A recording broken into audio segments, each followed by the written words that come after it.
लोकसभा निवडणुका झाल्यानंतर आता लगेच विधानसभा निवडणुकीचे भेद लागले आहेत। त्या दृष्टीने सर्व पक्षाकडून मोर्चे बांधणी देखील करण्यात येत आहे। शहरातील महाविकास आघाडीमध्ये मात्र गेल्या काही दिवसांपासून शहर उत्तर या जागेवरून मात्र मतमतांतर दिसत आहे। काही दिवसांपूर्वी काँग्रेसचे सुनील रसाळे यांनी सोलापूर शहर उत्तर विधानसभेची जागा काँग्रेसला मिळावी याबाबत माजी केंद्रीय गृहमंत्री सुशीलकुमार शिंदे यांना पत्र दिले होते।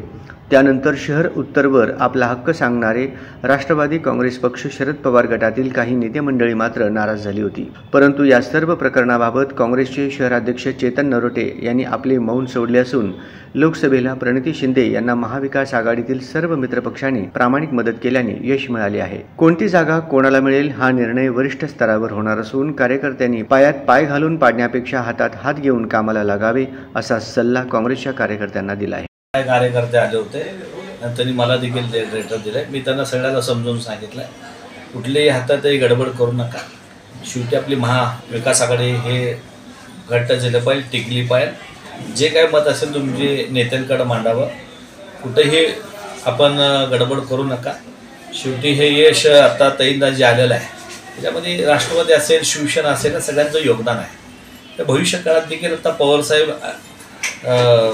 उद्धव बाळासाहेब ठाकरे साहेब आणि काँग्रेस नाना पटोलेजी या तिघांनी परवा मुंबईत बैठक घेतली आणि मिळून लढायचं सांगितलं।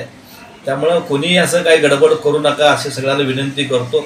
जे वरिष्ठ नेते मंडळी निर्णय घेतील तो निर्णय आम्हाला सगळ्याला अंतिम राहील, ते मान्य करावं लागेल। आता ज्याप्रमाणे आपण महाराष्ट्रामध्ये मिळून लढलो, किती मोठं यश आपल्याला सगळ्याला प्राप्त झालं आहे। काँग्रेस 1-14 गेलेलं आहे, शिवसेनेला चांगलं यश मिळालं आहे, राष्ट्रवादी 10 लढवले 8 आले। हे यश म्हणजे आपण सगळे तिन्ही पक्ष एकत्र आहे म्हणूनच हे यश आलेलं आहे।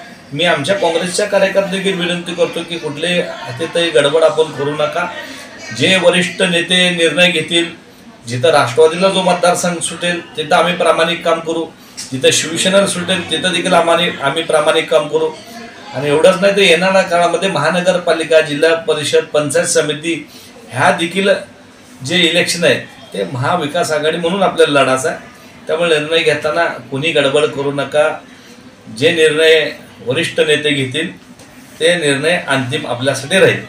तर उत्तर गेल्या वेळेस बघा तुम्ही राष्ट्रवादीने लढवलेलं आहे, मोहोळ हे राष्ट्रवादीने लढवलेलं आहे, शहर मध्य काँग्रेसने लढवलं आहे, शहर दक्षिण तालुका काँग्रेसने लढवलेला आहे, अक्कलकोट काँग्रेसने लढवलेलं आहे। ज्याला त्याला माहीत आहे सगळ्यांना कुठला मतदारसंघ आपला आहे, त्या मतदारसंघ सगळे कामाला लागलेले आहेत। त्यामुळं कोणी एकमेकाच्या पायात पाय घालण्यापेक्षा एकमेकाच्या हातात हात घालून सगळं काम करावं ही सगळ्यांना विनंती करतो।